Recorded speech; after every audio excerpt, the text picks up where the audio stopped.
नमस्कार दोस्तों, आप सभी का विश्व भारती चैनल में बहुत बहुत स्वागत है। दोस्तों, महाराष्ट्र के अंदर जितना बड़ा घटनाक्रम चल रहा है राजनीति का, और उसमें हर बार हर छोटी चीज के लिए जो विरोधी पार्टियां हैं, यानी आज की तारीख में महाविकास आघाड़ी, ये दौड़ रहे हैं सीधा सम्मानीय सर्वोच्च न्यायालय के पास।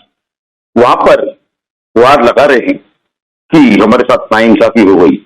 लेकिन अगर आपको याद होगा कि 20 तारीख को जब विधान परिषद के चुनाव हुए थे महाराष्ट्र में, उस दोपहर से लेकर के कई सारे महाविकास आघाड़ी के, यानी खास करके शिवसेना के जो विधायक हैं, वो मुंबई से सूरत जाना शुरू हो चुके थे, जिसकी जानकारी 21 तारीख को बाहर आई।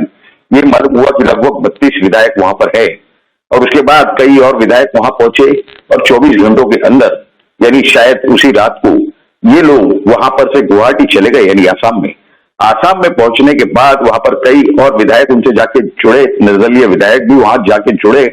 और उस समय शिवसेना के प्रमुख, जो उस समय मुख्यमंत्री थे श्री उद्धव ठाकरे, उन्होंने क्या किया, तो अपने पार्टी का जो फ्लोर ऑफ द हाउस पर गट नेता है, यानी ग्रुप लीडर, उसे बदल दिया। चीफ व्हिप जो होता है विधानसभा के अंदर, उसे भी बदल दिया। उनके पास सिर्फ 16 विधायक बचे थे। देखिए, शिवसेना के जब चुनाव हुए थे 2019 में महाराष्ट्र विधानसभा के, तो शिवसेना के पास उनके 56 उम्मीदवार जीत करके आए थे, यानी वो विधायक बने थे। उसमें से एक का स्वर्गवास हो गया, बाकी जो 55 बच गए, उसमें श्रीमान उद्धव जी के एक सुपुत्र हैं श्री आदित्य ठाकरे, यानी बाकी के जो 54 विधायक है, उसमें से लगभग 39 विधायक ये एकनाथ शिंदे के साथ जाकर के मिल चुके थे।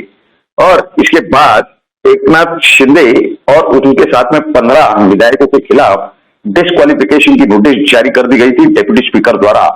अब डेप्यूटी स्पीकर जो विधानसभा के हैं, श्री नरहरि कुछ उनका नाम है, खैर उन्होंने ये जो किया, इसके खिलाफ उन्होंने 48 घंटे में जवाब देने के लिए इन 16 विधायकों को समय दिया था। इन 16 विधायकों ने इन्होंने जाकर के सम्माननीय सर्वोच्च न्यायालय में गुहार लगाई, और इन्होंने न्याय की मांग की कि कम से कम 2 हफ्ते का समय संविधान के प्रावधानों के अनुरूप मिलना चाहिए, जिसकी की मान्यता सम्माननीय सर्वोच्च न्यायालय ने, यानी ऑनरेबल सुप्रीम कोर्ट ने उसकी मान्यता दे दी। लेकिन इसके बाद जो कुछ हुआ कि जब भारतीय जनता पार्टी के कुछ नेताओं ने, जिसमें खास करके श्री देवेंद्र फडणवीस थे, उस समय के विरोधी पक्ष नेता, और आज के महाराष्ट्र के उप मुख्यमंत्री, उन्होंने जाकर के राज्यपाल को ये जानकारी दी कि ये जो महाविकास आघाड़ी की सरकार है, ये अल्पमत में आ चुकी है। तो सम्माननीय राज्यपाल जी ने, श्री भगत सिंह कोश्यारी जी ने, उन्हें फ्लोर टेस्ट का आदेश दिया। ये सब के तहत उस समय जो नए नियुक्त किए गए शिवसेना श्री उद्धव ठाकरे जी की तरफ से, जो उनके गट नेता थे, फ्लोर लीडर थे हाउस के, उन्होंने और उनके चीफ व्हिप में जाकर के सम्माननीय सर्वोच्च न्यायालय से गुहार लगाई कि ये तो आदेश गलत है वगैरह वगैरह। लेकिन उसके बाद उन्हें कोई भी रिलीफ नहीं मिला, क्योंकि संवैधानिक जो प्रावधान है उनके तहत राज्यपाल अपना कर्तव्य निभा रहे थे। उनके कर्तव्य के अंदर आना ये सुप्रीम कोर्ट के कार्य कक्षा में नहीं आता है। तो अगर कोई गैरकानूनी बात होती है, असंवैधानिक काम किया जा रहा होता, तो उसमें शायद सम्माननीय सर्वोच्च न्यायालय उसे रोक देते या उसके बीच में आ जाते, वो गतिविधियों को रोक सकते थे। खैर, वो होने के बाद में श्री उद्धव ठाकरे जी, इन्होंने ये डिक्लेयर किया रात के 9:15 बजे, क्योंकि सुप्रीम कोर्ट का ये जो आदेश था कि हम इसके बीच में नहीं आएंगे, इन्होंने कहा, और 11 जुलाई तक इन्होंने ये मामले की हियरिंग मुलतवी कर दी, पोस्टपोन कर दी, एडजर्न कर दी।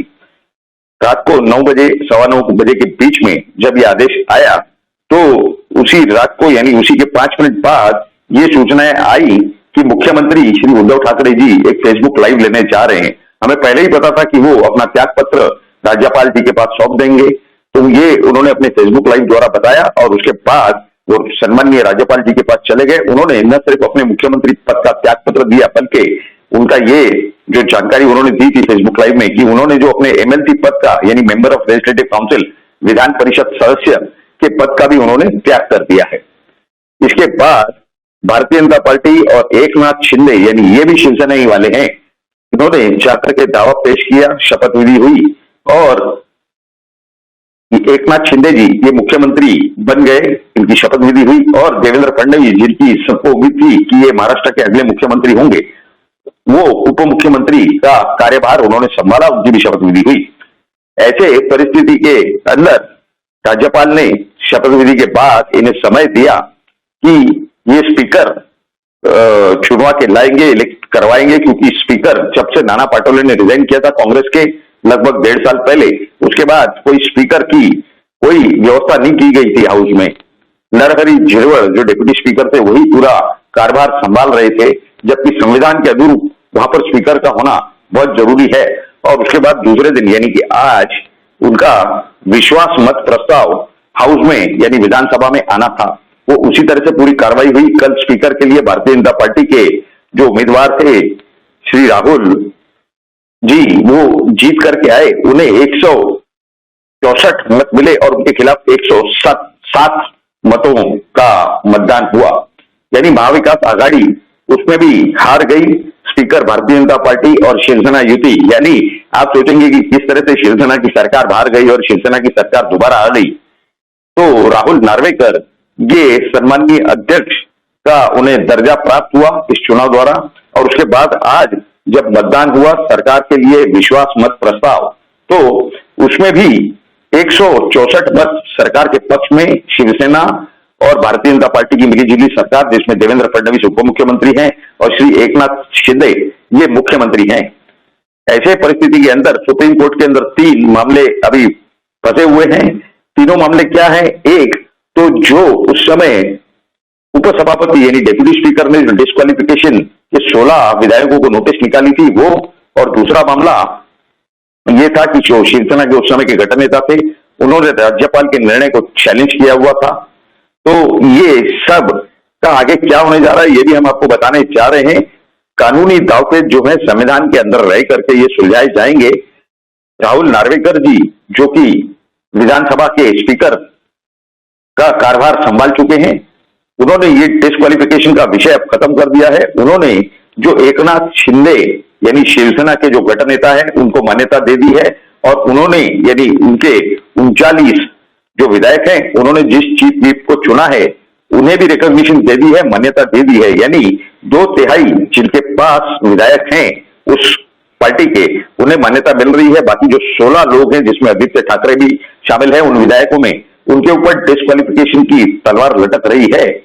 अब इसमें ये जो एकनाथ शिंदे जिन्हें की गठन नेता की मान्यता दी गई है on the floor of the house, वो जो शिवसेना के गठन नेता की तरफ से जो रिट पिटीशन फाइल कर दी गई थी वो उसे भी विड्रॉ करेंगे, और डिस्क्वालिफिकेशन के नोटिस के खिलाफ जो सुप्रीम कोर्ट में याचिका दर्ज करवाई गई थी वो उसे भी वापस विड्रॉ कर लेंगे, क्योंकि वरना वो इनप्रैक्टिस हो जाएगी। रह गया ये सवाल कि राज्यपाल के खिलाफ जो रिट पिटीशन फाइल की गई थी, जब उनकी पूरी गतिविधि, उनकी जो पूरी कार्रवाई ये संविधान के प्रावधानों के अनुरूप सुप्रीम कोर्ट में पाई जाएगी, उस समय ये रिट को अपने आप डिसमिस किए जाने की पूरी संभावना है। इस सब में कितना समय लगेगा ये तो पता नहीं, लेकिन जो पहले की 2 रिट हैं वो आने वाले 11 तारीख को इनप्रैक्टिस होकर ये विड्रॉ हो जाएंगी। इस तरह की हमें अपने विश्वसनीय सूत्रों से जानकारियां प्राप्त हो रही है। तो ऐसे पूरे परिस्थिति के अंदर ये जो हालात हैं इसकी जानकारी के लिए हमारे कई सारे दर्शकों की तरफ से फरमाइश आ रही थी कि इस विषय पर जानकारी दी जाए हमारे इस चैनल द्वारा वीडियो के माध्यम से। तो इसी वजह से हमने ये सारी जानकारियां सही स्वरूप में, सही नजरिए से हमारे सभी दर्शकों के सामने रखने का एक प्रयास किया है। उम्मीद है कि आपको ये सारी जानकारियां पसंद आएंगी, और अगर आपको कि जो जानकारी कैसी लगी ये तो जरूर आप मुझे कमेंट बॉक्स में लिख करके बताएं। लेकिन साथ ही साथ अगर आपको ये जानकारी अच्छी लगी हो तो इस वीडियो को ज्यादा से ज्यादा लाइक करें और ज्यादा से ज्यादा शेयर करें।